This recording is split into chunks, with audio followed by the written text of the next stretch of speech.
اعوذ باللہ من الشیطان اللعین الرجیم بسم اللہ الرحمن الرحیم اللہم صلی علی محمد وآل محمد وعجل فرجہم وسہل مخرجا۔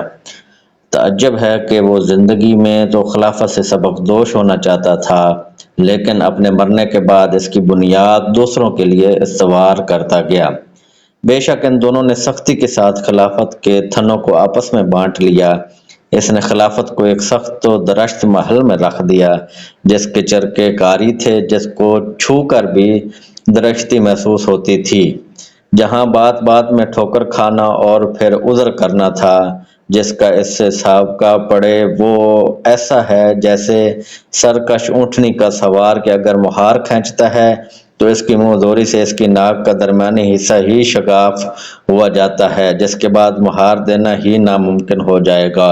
اللہم صلی علی محمد و آل محمد۔